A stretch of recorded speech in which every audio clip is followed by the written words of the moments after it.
Hello दोस्तों, नमस्कार, जय हिंद, जय भारत। मैं आपके अपने चैनल एम एजुकेशन सफर पर आशा करता हूं सभी लोग अपने परिवार के साथ कुशल मंगल होंगे। दोस्तों, आज का मेरा टॉपिक है प्राचीन भारत के इतिहास का एक बहुत अच्छा टॉपिक है। यहाँ से एक या दो क्वेश्चन आने की प्रबल संभावना रहती है। इस टॉपिक का नाम है महाजनपद काल। वैदिक, देखिए, सबसे पहले सिंधु घाटी सभ्यता थी, उसके बाद वैदिक काल पढ़ाया। अब थर्ड पॉइंट पे जो आता है, जो मोडेंसी के नेतृत्व में, वह है महाजनपद काल। और यहाँ से एक या दो क्वेश्चन आपको देखने के लिए मिल जाते हैं। दोस्तों, आपने जो भी लक्ष्य तय किया है, आप उसके प्रति समर्पित होंगे। उसके लिए मेरा एक छोटा सा कोटेशन है, मेरा एक स्टेटमेंट है खुद का, कि ठोकरें आपको गिरा नहीं सकती, ठोकरें आपको गिरा नहीं सकती, मेहनत आपको हरा नहीं सकती। ठोकरें आपको गिरा नहीं सकती, मेहनतें आपको हरा नहीं सकती। अगर आपके अंदर जिद हो जीतने की, अगर आपके अंदर जिद हो जीतने की, तो हार भी आपको हरा नहीं सकती। तो दोस्तों, आइए इसी टॉपिक के साथ हम शुरुआत करते हैं अपने टॉपिक की।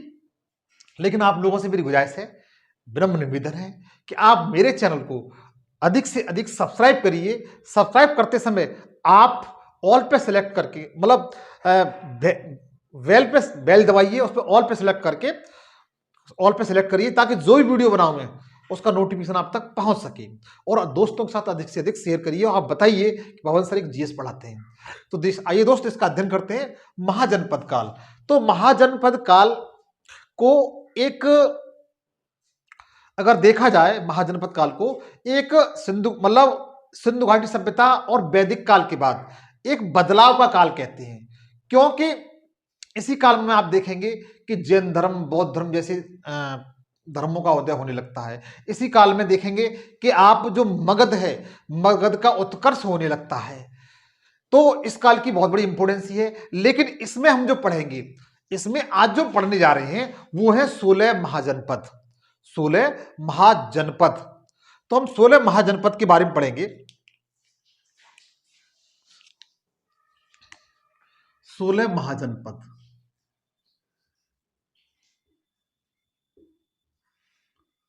पद के बारे में आज हम पढ़ेंगे। इनकी इंपोर्टेंस ये, इनकी इंपोर्टेंस मित्र ये है कि पहले नंबर तो यहां से ये क्वेश्चन पूछा जाता है कि भारतीय इतिहास में जो 16 महाजनपद हैं, इसका उल्लेख या वर्णन कहां से मिलता है। पहला क्वेश्चन सिंपल सा क्वेश्चन आ जाता है, सीधा सा क्वेश्चन पूछ लिया जाता है कि आप ये बताइएगा कि जो 16 महाजनपद हैं, उनका वर्णन आपको कहां मिलता है। तो आप बहुत आराम से बता सकते हैं, यदि आपने पढ़ा है, कि इनका जो वर्णन है मित्र 16 महाजनपद का, वो आपको दो ग्रंथों में मिलता है। ये आपको दो ग्रंथों में मिलता है। सबसे पहले एक बौद्ध ग्रंथ है,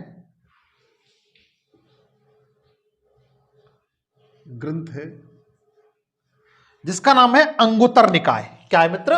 अंगुत्तर निकाय। ये पूछा गया है मित्र, याद रखिएगा, अंगुत्तर निकाय। अंगुत्तर निकाय में मित्र, अंगुत्तर निकाय जो बौद्ध ग्रंथ है, इसमें सबसे पहले 16 महाजनपदों का वर्णन मिलता है कि कौन सा जनपद कहां था, उसका राजा कौन था, और उसकी क्या इंपोर्टेंस थी, वो कहां तक विस्तृत था, और वर्तमान में उसकी कंडीशन कैसी है, उनकी राजधानियां क्या हुआ करती थी। देखिए मित्र, सबसे पहले मैं आप लोगों को फिर बताऊंगा कि कोई भी टॉपिक हुआ, उसमें सबसे पहले ये देखिए कि क्वेश्चन कैसे बन रहे हैं। आप इसके लिए प्रीवियस ईयर के जो भी क्वेश्चन हैं, जो लास्ट ईयर के आप जो भी क्वेश्चन हैं, उनका आप अध्ययन करिए, उनको लगाइए, उन्हें देखिए क्वेश्चन कैसे पूछे जा रहे हैं, पहले क्वेश्चन कैसे पूछे जा रहे थे, वर्तमान समय में कैसे क्वेश्चन पूछे जा रहे हैं, उसी ट्रेंड के अकॉर्डिंग तैयारी करिए। तो जो 16 महाजनपद है, इनका वर्णन में बौद्ध ग्रंथ अंगुत्तर निकाय से मिलता है। क्वेश्चन पूछा जाएगा कि आप ये बताइए कि 16 महाजनपद है, उनका वर्णन आपको कहां मिलेगा? अंगुत्तर निकाय में। दूसरा आपका जो ग्रंथ है, दूसरा आपका जो ग्रंथ है, वो जैन ग्रंथ है। दूसरा जैन ग्रंथ है, इसका नाम है भगवती सूत्र। क्या है मित्र? भगवती सूत्र।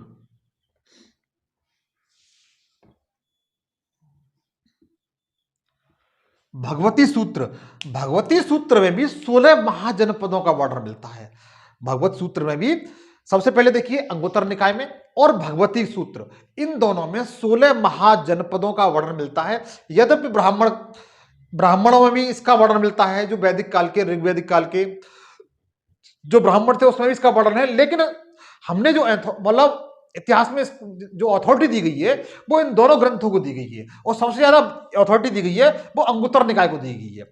अगर पूछा जाता है कि 16 महाजनपदों का वर्णन कहां से मिलता है, तो इन दोनों में से कोई एक होगा, दोनों नहीं होंगे मित्र, दोनों नहीं होंगे।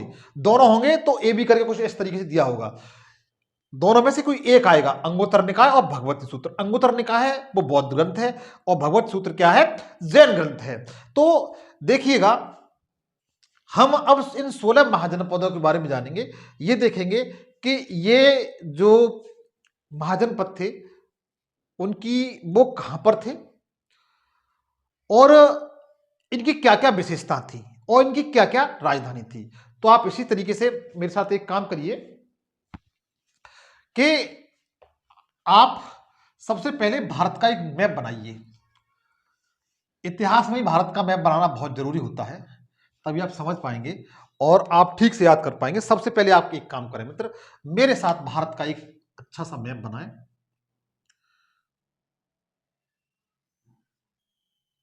इस तरीके का, और मैप बनाना मित्र बहुत जरूरी है।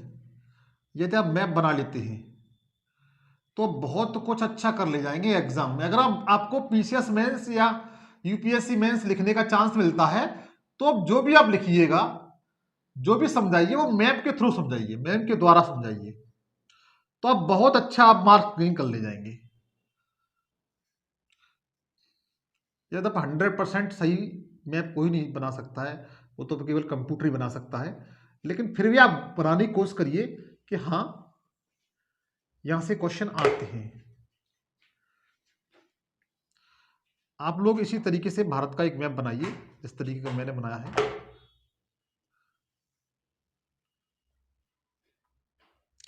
देखिएगा,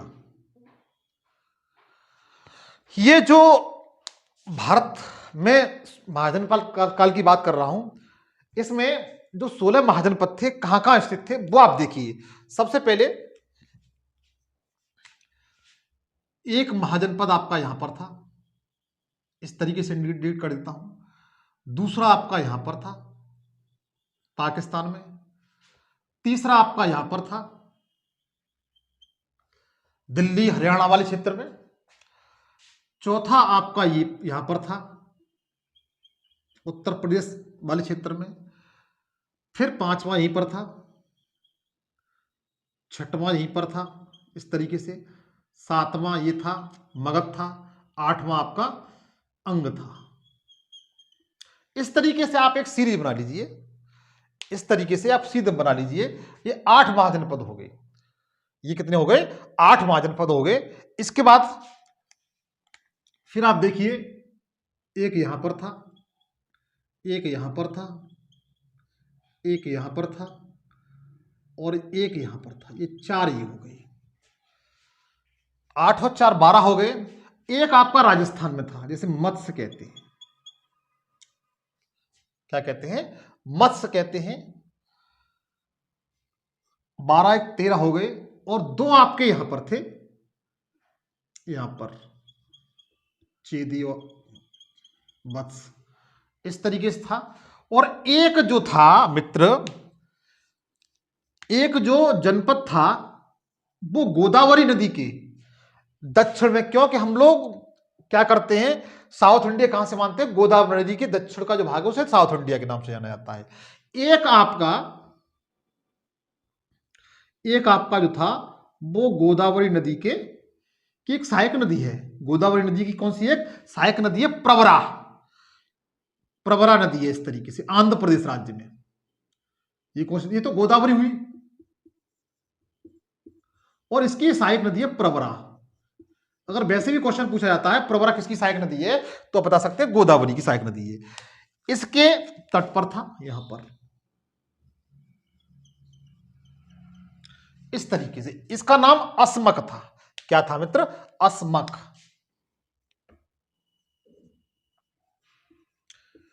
क्वेश्चन एक बार पूछा गया था, पीसीएस से एग्जाम पूछा गया था, और 2010-11 में एक एग्जाम हुआ था उत्तर प्रदेश पुलिस का, जिसकी 35,000 जगह निकली थी। उसमें पूछा गया था कि ये बताइए कि 16 महाजनपदों में से ऐसा कौन सा महाजनपद था जो दक्षिण भारत में था। दोनों में देखो पीछे से पूछा गया है और पुलिस के एग्जाम में पूछा गया है। तो आप हर क्वेश्चन पर सरसरी अपनी मतलब अच्छी नजर रखिए, पैनी नजर रखिए। तो जो अस्मक था वो दक्षिण भारत में था। अगर क्वेश्चन पूछा गया है अस्मक कहां पर था, तो आप बता सकते हैं ये कहां पर था, दक्षिण भारत में था। अब आप एक एक करके इनको देखिएगा। सबसे पहले ये वाला देखिए, ये कौन सा है, कंबोज।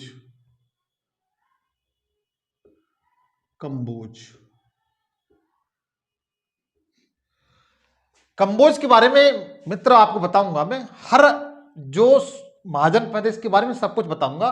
पहले आप इस तरीके से लिखते जाएं। पहला कौन सा था, कंबोज। दूसरा ये कौन सा है, गांधार, ये पाकिस्तान में है। ये दोनों आपको दिखाई दे रहे होंगे, दोनों पाकिस्तान में। एक पाकिस्तान और अफगानिस्तान के बॉर्डर पर था और दूसरा कहां पर है, ये बिल्कुल पाकिस्तान के पंजाब वाले प्रांत में है, पंजाब और सिंध वाले प्रांत में है। उसके बाद देखेंगे ये है जो दिल्ली हरियाणा वाला क्षेत्र है ना, ये वाला दिल्ली हरियाणा वाला क्षेत्र है, ये था कुरु। यहां पर कौन सा था, कुरु। कौन सा था, कुरु। उसके बाद ये वाला क्षेत्र था, ये वाला, ये मथुरा था। इसको कहते थे सूरसेन, इसका नाम उस समय सूरसेन था, सूरसेन। मथुरा इसकी राजधानी थी। ये वाला जो था मित्र राजस्थान में मरु क्षेत्र में, ये इसका नाम मत्स्य था, मत्स्य। मतलब ये है पानी यहां पर नहीं था लेकिन मछलियां बहुत थी। इस मरुस्थल में मछलियां बहुत थी, इसी के नाम पर यहाँ के जो जनपद था उसका नाम मत्स्य रख दिया गया था। लेकिन ये ऐसा नहीं है, ये तो मैंने आपको याद करने के लिए बताया है। उसके बाद देखेंगे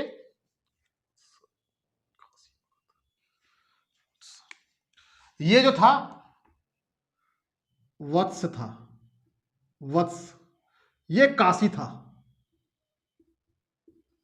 और ये मगध था, ये अंग था। इस तरीके से आप लिख लीजिए मित्र।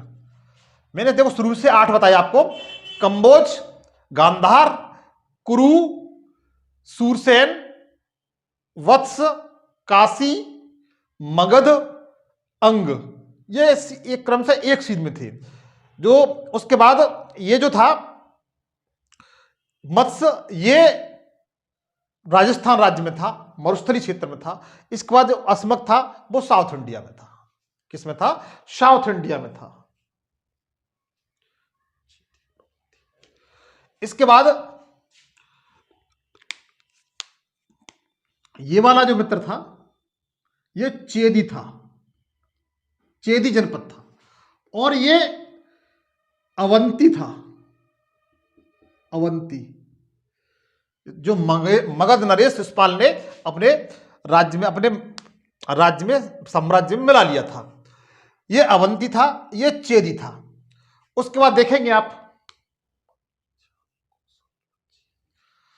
ये पांचाल था, पांचाल। ये कौशल था, कौशल बहुत बड़ा इंपॉर्टेंट था, कौशल। एक पांचाल था ये और कौशल था ये, पांचाल और कौशल इस तरीके से थे। और ये वज्जी था, वज्जी,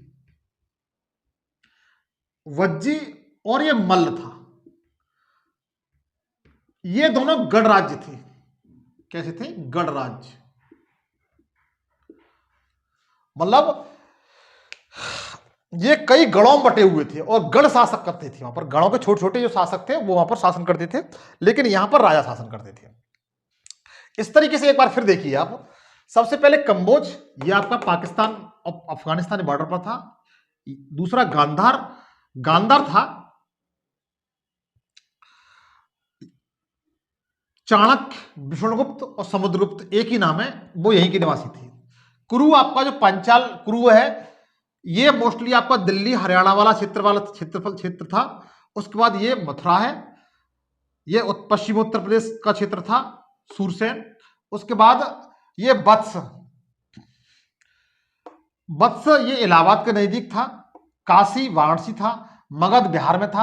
अंगुष्ठ उससे थोड़ा सा और हटके था। उसके बाद अवंती मध्य प्रदेश में था। चेदी, चेदी था मोस्टली बुंदेलखंड क्षेत्र में था, जिसमें झांसी ललितपुर वाले क्षेत्र आते हैं। उसके बाद देखेंगे पांचाल, ये उत्तराखंड के समथिंग में था और नेपाल के बॉर्डर पर सटा हुआ था। कौशल उत्तर प्रदेश में था। वज्जी भी था। वज्जी और मल्ल उत्तर प्रदेश, मतलब बिहार में ये दोनों थे। और यहां पर गढ़ राज्य था। ये कैसे थे? गढ़ गढ़ राज्य थे, गढ़ महाजनपद थे। तो इस तरीके से 16 महाजनपद थे। आप इसका प्लीज एक बार स्क्रीनशॉट ले लीजिए। यदि आप इनको ठीक से अध्ययन कर लेते हैं इनको दोस्त, तो मैं जानता हूं समझ लेते हैं, तो कोई भी क्वेश्चन इनका बाहर नहीं जाएगा। कोई भी क्वेश्चन यहां से बाहर नहीं जाएगा। आपसे गुजारिश मेरी यही है कि आप केवल इनको ठीक से अध्ययन कर लें। देखिए मित्र, एक क्वेश्चन की बहुत बड़ी इंपोर्टेंसी होती है। एक क्वेश्चन डिसाइड करता है कि आप का सिलेक्शन होगा कि नहीं होगा। क्योंकि आज का समय एक क्वेश्चन का कंपटीशन का जमाना है। कंपटीशन बहुत अच्छे लेवल का है, इसलिए आपको ठीक से तैयारी करनी है। और इस तैयारी में जो भी व्यक्ति तन से लग जाता है, मन से लग जाता है, हालांकि दल की इंपोर्टेंसी होती है लेकिन इतनी नहीं होती जितनी हल्ला बना रखा है। तन और मन दोनों एक जगह होकर काम करें तो लक्ष्य बहुत सरल और नजदीक हो जाता है। आप लोगों से मेरी यही है कि आप भी इसी फॉर्मूले को अपनाएं। आप इसका स्क्रीनशॉट ले लीजिए। जो 16 महाजनपद थे वो इस तरीके से थे। अब मैं इनकी राजधानी, महाजनपद, इनकी राजधानी, उनकी विशेषता क्या थी, उनके बारे में बताऊंगा। आप इसके स्क्रीनशॉट ले लीजिए।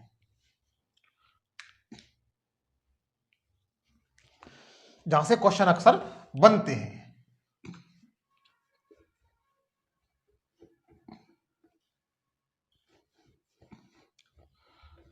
आइए मित्र देखते हैं, अध्ययन करते हैं इसका। सबसे पहले हमने जो महाजनपद बताया था, सबसे पहले आप जान डालेंगे महाजनपद। सबसे पहले महाजनपद, महाजनपद। फिर उसके बाद राजधानी, उसकी जो राजधानी है उसके बारे में लिखेंगे।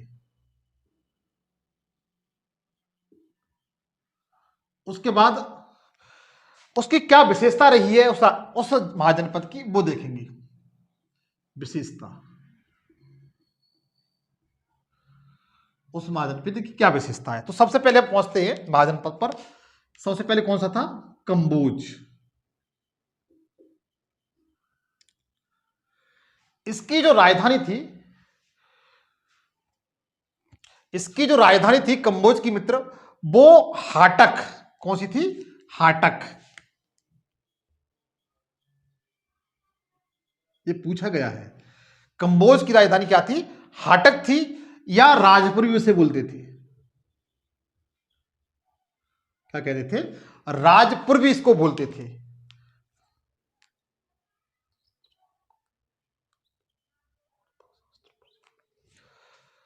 यहां के लिए एक शब्द प्रयोग होता था, इसकी विशेषता में देखेंगे। वो क्या था? वो शब्द क्या था? वार्ता शस्त्रोपजीवी। इस शब्द को मित्र आप हमेशा याद रखेंगे। वार्ता शस्त्रोपजीवी। वार्ता शस्त्रोपजीवी मतलब कौटिल्य ने अर्थशास्त्र नामक पुस्तक लिखी थी, जो राजनीतिक विज्ञान से संबंधित थी। इसके 15 खंड थे। पूछा गया है इसके कितने खंड थे? 15 खंड थे।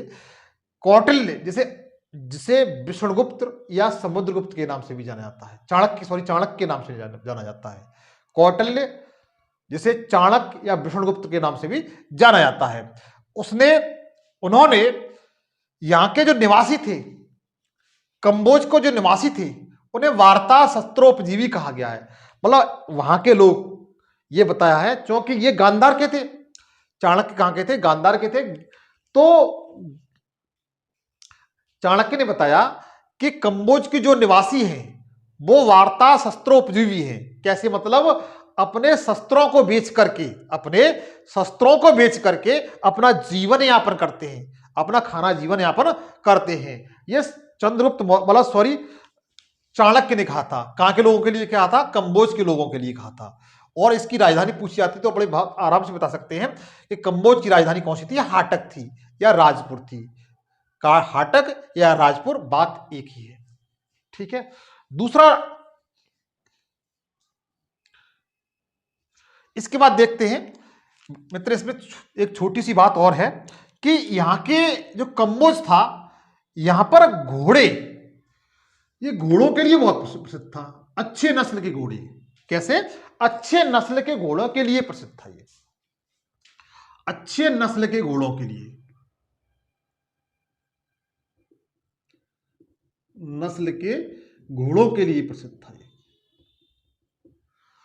जो पूछा गया है कि 16 महाजनपदों में सबसे अच्छे नस्ल के घोड़े कहां से मिलते थे, तो आप बता सकते हैं कंबोज से मिलते थे। कहां से मिलते थे? कंबोज से मिलते थे। दूसरा जो महाजनपद था उसका नाम गांधार था। कौन सा था? गांधार था। और इसकी जो राजधानी थी मित्र, तक्षशिला। अरे वही तक्षशिला जो विश्व का सबसे पहला विश्वविद्यालय था। विश्व का सबसे पहला विश्वविद्यालय था, उसका नाम ही तक्षशिला था।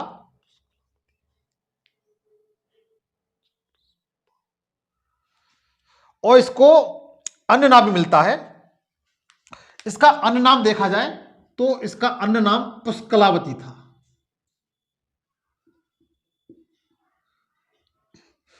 अगर गांधार की राजधानी पूछी जाए तो तक्षशिला या पुष्कलावती। क्या? पुष्कलावती इसका नाम था। तक्षशिला या तक्षशिला को पुष्कलावती भी कहा जाता था। तो गांधार की राजधानी कौन सी थी? तक्षशिला या पुष्कलावती। अच्छा, इसका आधुनिक नाम भी और पूछ लिया जाता है मित्र। इसका आधुनिक नाम भी पूछ लिया जाता है कि पुष्कलावती का आधुनिक नाम क्या था। पूछा गया, पीसीएस में पूछा गया क्वेश्चन है मित्र कि पुष्कलावती का आधुनिक नाम क्या था। तो आधुनिक नाम बता सकते हैं, नाम चार सद्दा था। क्या था? चार सद्दा।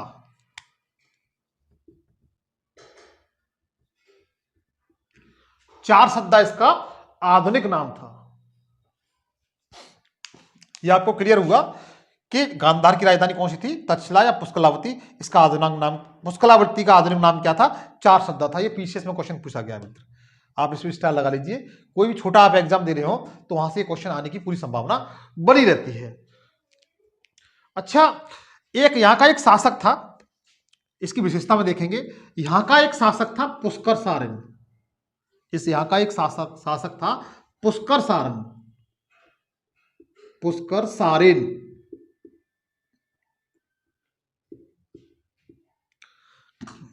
यहां का एक शासक था पुष्कर सारेन। यह उस समय बहुत ही साम्राज्यवादी था। यह बताया जाता है कि इस पुष्कर सारेन ने जो अवंती नरेश था, अवंती नरेश पर आक्रमण किया और उसे हराया भी था। पुष्कर सारेन ने जो अवंती नरेश, अवंती महाजनपद था, उस पर आक्रमण किया। जबकि आपका ये पाकिस्तान पड़ता है और वो मध्य प्रदेश में पड़ता है। जो अवंती है वो मध्य प्रदेश और महाराष्ट्र के उस क्षेत्र में पड़ता है। और उसने, पुष्कर सारेन ने, जो गांधार का शासक था, उसने आक्रमण किया अवंती साम्राज्य पर और उसे हराया भी। उस समय जो मगध का शासक था वो उससे भयभीत हो गया। उसने क्या किया कि पुष्कर सारेन के यहां अपना एक दूत भेज दिया। क्या कर दिया? अपना एक दूत भेज दिया। क्योंकि आपको पता है जो बिंदुसार था उस समय जब मगध की गद्दी पर बैठा तो उसने ऐसी कुछ नीति अपनाई जिससे उसके साम्राज्य का विकास हो गया। क्योंकि उसने कुछ तो उन्होंने जीता, कुछ से उसने वैवाहिक संबंध स्थापित कर ली, खुद की शादी कर ली, कुछ की उसने अपनी बेटी की शादी इस तरीके से कर दी। तो उसने अपने साम्राज्य विस्तार के लिए ये कई तरह की नीति अपनाई। जब मैं मगध साम्राज्य का उदय पढ़ाऊंगा तब आपको इन सब के बारे में मैं आपको विस्तृत रूप से बताऊंगा। तो पुष्कर सारण के यहां मगध जो शासक था बिंदुसार, जो उसमें साम्राज्यवादी शासक था, उसने भी पुष्कर सारण के यहां अपना एक दूत भेजा था।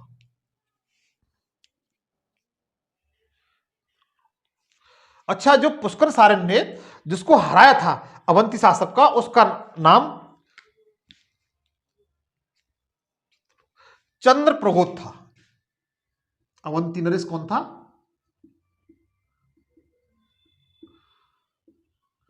चंद्र प्रगोत। किसको हराया था? चंद्र प्रगोत को हराया था। जो अवंती नरेश कौन था? चंद्र प्रगोत को उसने हराया था। ये पॉइंट आपको क्लियर हो गया। अब देखिए, एक बार फिर देखिए, गांधार की राजधानी कौन सी थी? तक्षशिला। पुष्कलावती उसका नाम था, जिसका आधुनिक नाम क्या है? चारसद्दा।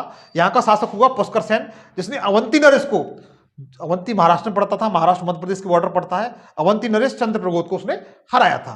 अगला देखिए, कुरु। कुरु कुरु में आप देखेंगे जो दिल्ली वाला क्षेत्र, दिल्ली हरियाणा वाला क्षेत्र है, वो सम्मिलित था उसमें। और इसकी राजधानी क्या हुआ करती थी उस समय? इसकी जो राजधानी हुआ करती थी वो हस्तिनापुर हुआ करती थी। हस्तिनापुर हुआ करती थी। कुरु की राजधानी क्या हुआ करती थी? हस्तिनापुर हुआ करती थी। उसके बाद देखिए, इसकी कोई खास विशेषता नहीं है। उसके बाद चौथे नंबर पर था सूरसेन। कौन सा? सूरसेन, जिसकी राजधानी मथुरा हुआ करती थी। जिसकी राजधानी क्या हुआ करती थी? मथुरा हुआ करती थी। मित्र, अगर पूछ लिया जाता है, अगर यूपी का कोई एग्जाम देते हैं तो आप पूछ लिया, सूरसेन की राजधानी कौन सी थी? मथुरा थी। तो इसको आप याद रखिए।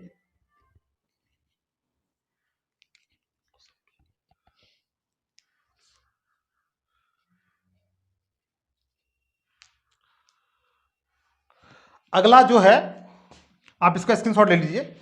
आप इसका स्क्रीनशॉट ले लीजिए मित्र। अगला है वत्स। 5वें नंबर पर डालिए वत्स। 5वें नंबर पर डालिए वत्स।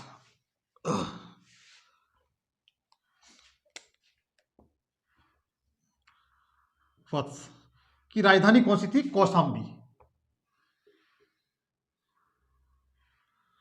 कौशाम्बी राजधानी थी। वत्स की राजधानी कौन सी थी? कौशाम्बी राजधानी थी। यहां का एक जो शासक था, वो उसका नाम था उदयन। वो उदयन नहीं जो मगध का शासक था, वो नहीं। यहां का जो शासक था उदयन। और उदयन की क्या विशेषता थी कि यहां इसने बौद्ध धर्म अपना लिया था। क्या, कौन सा धर्म अपना लिया था? बौद्ध धर्म अपना लिया था। और जो बौद्ध भिक्षु था, बौद्ध भिक्षु पोंडोरा, बौद्ध भिक्षु पोंडेरा के प्रभाव में आकर के उदयन ने क्या किया था कि बौद्ध धर्म ग्रहण कर लिया था। और एक चीज और, ये भगवान बौद्ध के समकालीन था। ये भगवान बौद्ध के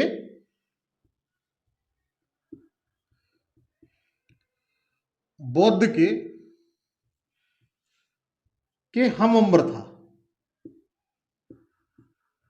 क्या था? हम उम्र था।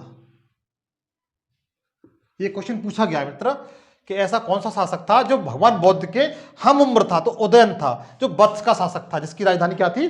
कौशाम्बी इसकी राजधानी थी।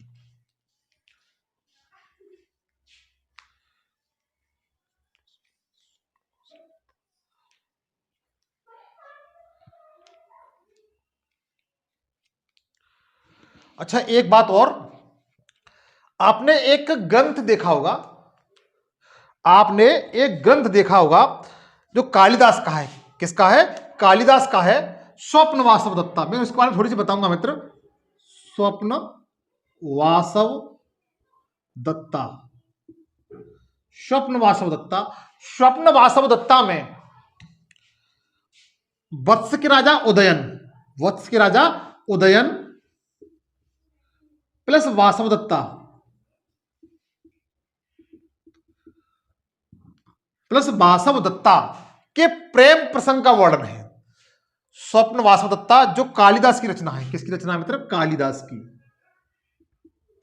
कालिदास की रचना है, जिसमें वत्स के राजा उदयन और वासव दत्ता की प्रेम कथा का वर्णन है। किसका? प्रेम कथा का वर्णन है।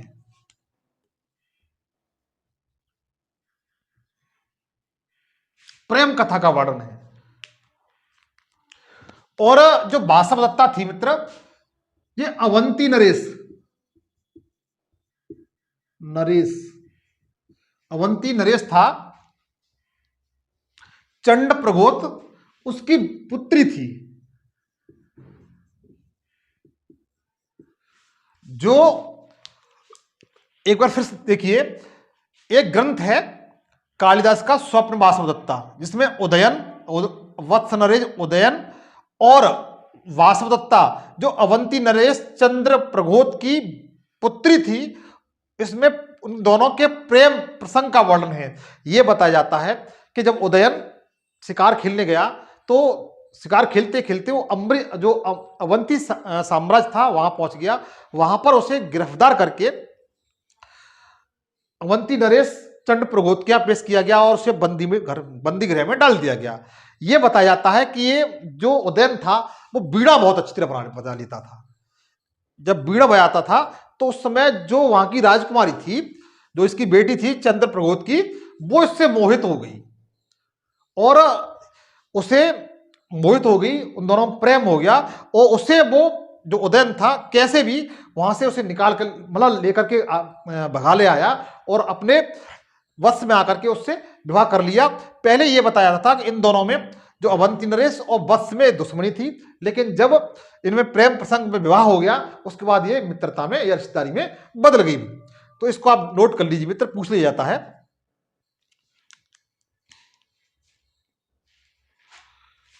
अब देखिए काशी, अगला छठवां है काशी। मित्र यहां से कोई क्वेश्चन बाहर नहीं जाएगा, मैं तुमसे फिर भी बता रहा हूं, मैं जिस तरीके से बता रहा हूं पढ़ा रहा हूं, यहां से कोई क्वेश्चन बाहर जाने की संभावना नहीं है। अगला है काशी, छठवें नंबर का काशी की राजधानी वाराणसी थी। क्या थी? वाराणसी थी। हुआ ये कि इसके बारे में छोटी सी मैं कुछ बात बताऊंगा। जैसे ये काशी था, इसके इधर साइड मगध था। क्या था? ये मगध। और इधर कौशल राज्य था। क्या था? कौशल राज्य। ये मगध था, ये कौशल था और ये काशी था। हुआ ये कि यहां का जो शासक था काशी का, उसने क्या किया, शुरुआत में कौशल नरेश पर आक्रमण कर दिया। क्या कर दिया? कौशल नरेश पर आक्रमण कर दिया। कौशल नरेश पर आक्रमण कर दिया और इसने कौशल राज्य को जीत भी लिया। इसका जो दक्षिण वाला क्षेत्र था ना कौशल का, उसे जीत भी लिया। लेकिन हुआ है ऐसा कि यहां का जब दूसरा राजा एक कंस बनता है, और बनता है कंस। कंस वो नहीं, श्री कृष्ण वाले मामा नहीं, यहां का शासक का नाम कंस था। उसने क्या किया कि पुनः काशी पर आक्रमण कर दिया। काशी पर इस तरीके से आक्रमण कर दिया और काशी को उसने जीत लिया और अपने साम्राज्य में मिला लिया। तो अब जो काशी, जो कौशल था, कौशल का विकास यहां तक हो गया, मतलब काशी उसके अधीन आ गया। काशी उसके क्या हो गया मित्र? अधीन आ गया। उसके बाद क्या हुआ, कंस का जो पुत्र था महाकौशल, उसने इस जीत को कायम रखा। उसने इस जीत को कायम रखा और इसके शासनकाल में, महाकौशल के शासनकाल में ही ये काशी के अधीन, मतलब कौशल के अधीन था। क्या हुआ? कौशल के अधीन था। लेकिन क्या होता है मित्र, हुआ ऐसा कि यहां का जो शासक था मगध का शासक था बिंदुसार। बिंदुसार था क्योंकि यह बहुत साम्राज्यवादी शासक था मगध का। मगध के उस उत्कर्ष में इसका अहम भूमिका हुई है। हुआ ऐसा था मित्र कि मगध के शासक बिंदुसार ने जो कौशल शासक था महाकौशला, इसकी एक बहन थी महाकौशला, से विवाह कर लिया। क्या कर लिया? विवाह कर लिया। हुआ ये, मगध के शासक ने जो कौशल का राजा था महाकौशल, उसकी बहन थी महाकौशला से बिंदुसार का विवाह हो गया। और विवाह होने के कारण महाकौशल ने इसे काशी को मगध में दहेज के रूप में दे दिया। किसके रूप में? दहेज के रूप में दे दिया। अर्थात अब जो काशी था वो मगध के अधीन आ गया। किसके अधीन आ गया? मगध के अधीन आ गया। इस तरीके से मगध क्या हुआ? अधीन आ गया। और उसके बाद ये हमेशा के लिए, हालांकि उदयन के शासनकाल में मतलब अलग होने की कोशिश करता है, लेकिन फिर भी उदयन इसे जीत लेता है, तो ये मगध साम्राज्य का अंग बन गया।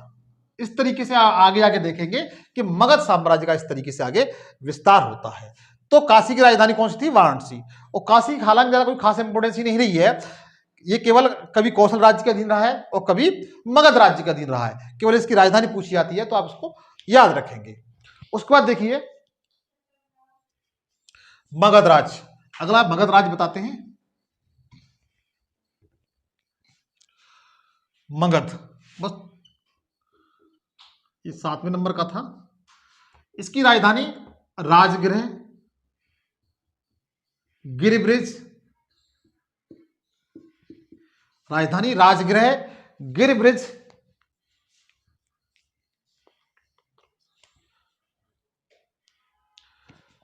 पाटलिपुत्र,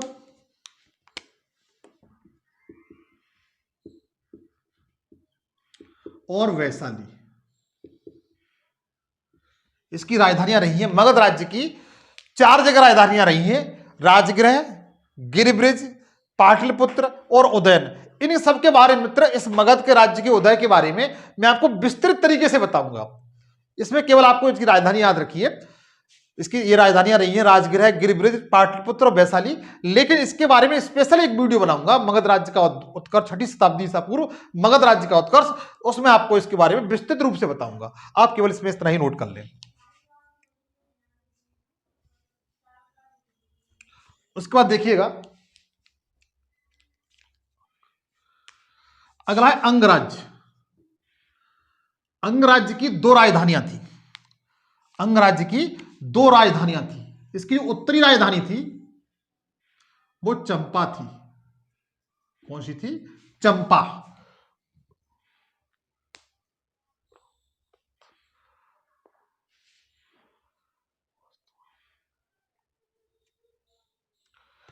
सॉरी, इसकी राजधानी एक ही थी। इसकी राजधानी कौन सी थी? चंपा थी। यह निश्चित है, इसकी राजधानी क्या थी? चंपा थी। इसकी राजधानी कौन सी थी? चंपा थी। पूछी जाती है कि इसकी राजधानी कौन सी थी, तो आप बता सकते हैं कि इसकी राजधानी चंपा थी। और इसका जो चंपा जो नगर था, इसका जो वास्तुकार था,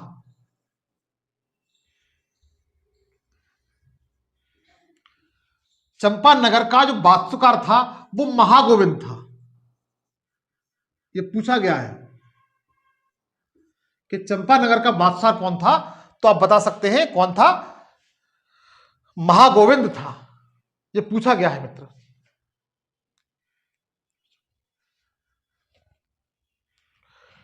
अगला है पांचाल। अगला है पांचाल। अगला महाजनपद कौन सा है? पांचाल। पांचाल महाजनपद था। इसकी जो राजधानी थी मित्र, इसकी 2 राजधानी थी, ऐच्छन, ऐच्छन और कांपिल्य।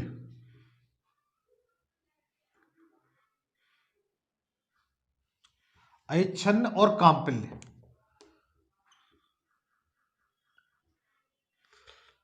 अभी यार, पिल्य, ऐच्छन्न और कानपिल्य, इसकी दो राजधानियां थी, ऐच्छन्न और उत्तरी राजधानी इसकी क्या थी, ऐच्छन्न, और दक्षिणी राजधानी क्या थी, कामपिल्य। ये दोनों पूछी जाती है मित्र, ये दोनों पूछी जाती हैं। ऐच्छन्न किसकी राजधानी थी, पांचाल की राजधानी थी। कामपिल्य किसकी राजधानी थी, पांचाल की राजधानी थी। ये दोनों पूछी जाती हैं। जो आप देखेंगे महाभारत काल में द्रौपदी थी, द्रौपदी यहीं की निवासी थी, पांचाल राजकुमारी थी। द्रौपदी थी वो पांचाल राजकुमारी थी, वो यहीं की निवासी थी।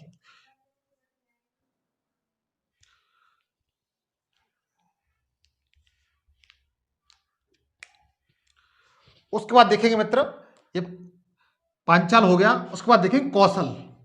कौशल बहुत पूछा जाता है मित्र, कौशल इंपोर्टेंट है। अगला महाजनपद है कौशल। कौशल की जो राजधानी थी वो श्रावस्ती थी।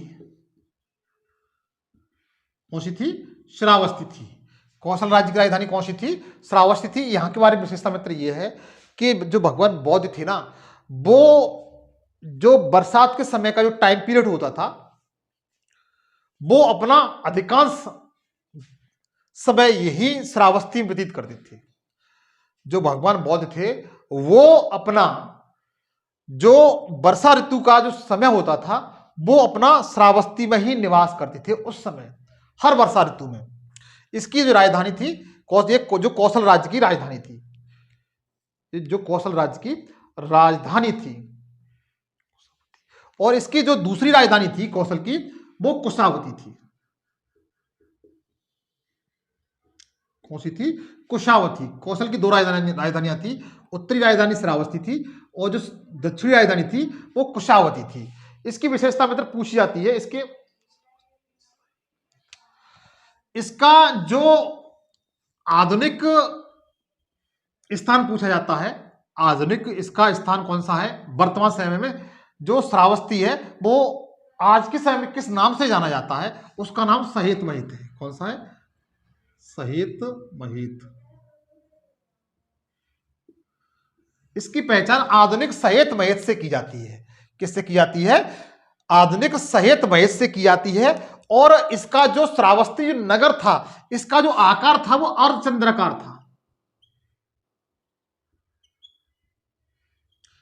इसका जो आकार था वो अर्धचंद्राकार था।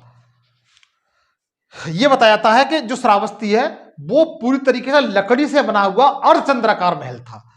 लकड़ी से बनाया हुआ अर्धचंद्राकार महल था ये।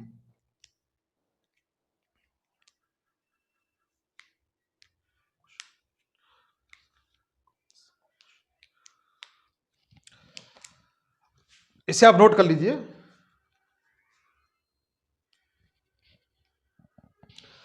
उसके बाद देखिए अगला महाजनपद है वज्जी। वज्जी अगला महाजनपद है मित्र वज्जी।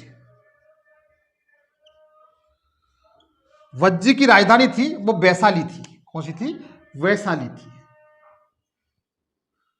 वज्जी राजधानी कौन सी थी, वैशाली थी। इसे आपको याद करना पड़ेगा। जिसकी आधुनिक समय में इसकी पहचान बसाड़ से की जाती है। किससे, बसाड़ से इसकी पहचान की जाती है।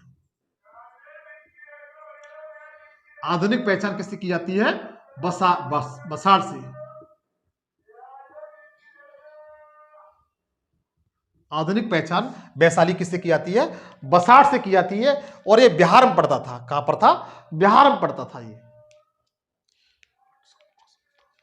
और जो वज्जी था मित्र, ये 8 गढ़ों का समूह था। 8 गढ़ों का समूह था ये वज्जी। मान के चलिए ये है, इसमें छोटे छोटे से इस तरीके से ये 8 गढ़ थे। कितने गढ़ थे, 8 गढ़ थे इस तरीके से। वज्ज जो राज्य था वो 8 इस तरीके से गढ़ों में बटा था। और प्रत्येक गढ़ का अपना एक गढ़पति होता था। क्या होता था, गणपति होता था। इसका आप स्क्रीनशॉट ले नोट कर लें, बस थोड़ा सा और रह गया है, खत्म होने के लिए है।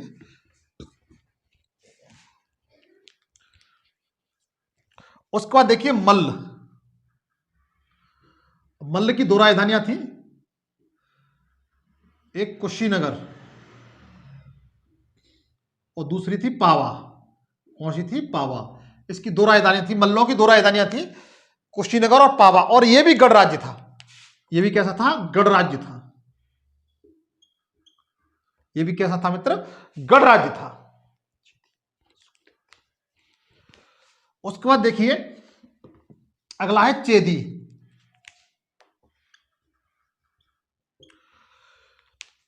चेदी है, इसकी राजधानी थी वो शुक्तिमती थी।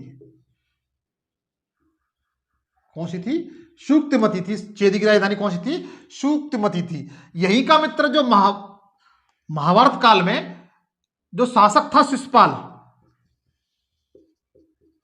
जो महाभारत काल में जो शासक था शिशुपाल, जिसका श्री कृष्ण ने वध किया था, वो यही का शासक था। और ये आधुनिक बुंदेलखंड क्षेत्र में पड़ता था।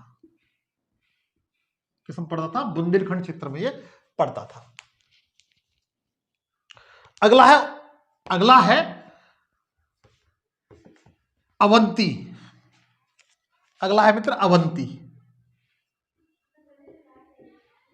अगला कौन सा है, अवंती, जिसकी राजधानी उज्जैनी थी। क्या थी, उज्जैनी।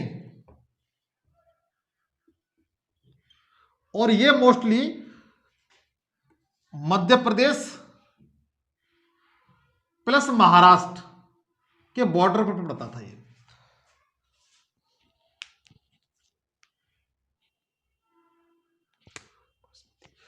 और इसकी दूसरी जो राजधानी थी वो महिष्मती थी। कौन सी थी, महिष्मती। अवंती दूसरी राजधानी क्या थी, महिष्मती।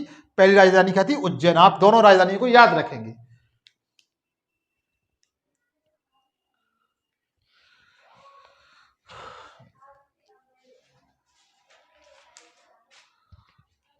उसके बाद देखिए अगला है, बस खत्म हो गया। अगला शासक, अगला महाजनपद है मत्स्य। इसकी राजधानी विराटनगर थी। कौन सी थी, विराटनगर थी। और यह आधुनिक राजस्थान में पड़ता था, यह मरु क्षेत्र में था। और जो लास्ट रह गया है वो है अस्मक। इस तरीके से जो 16वां महाजनपद है, इसकी राजधानी थी वो हाटक थी। सॉरी, इसकी जो राजधानी थी वो पोठन थी। कौन सी थी, पोठन थी। पाठन या पोठन, बात एक ही है, पाठन या पोठन। अस्मक की राजधानी कौन सी थी, पाठन या पोठन।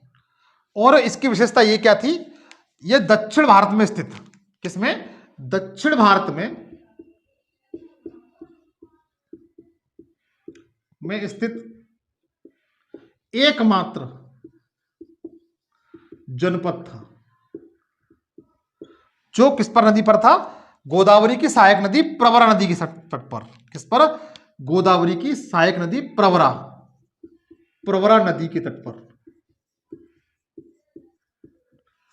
तो दोस्तों मैंने 16 महाजनपद के बारे में बताया। यहां से कोई भी क्वेश्चन आता है, यदि आप इस वीडियो को ठीक से देख लेते हैं, 1-2 बार देख लेते हैं और नोट्स बना लेते हैं, तो मेरा वादा है कि यहां से भी कोई क्वेश्चन आपका बाहर नहीं जाएगा।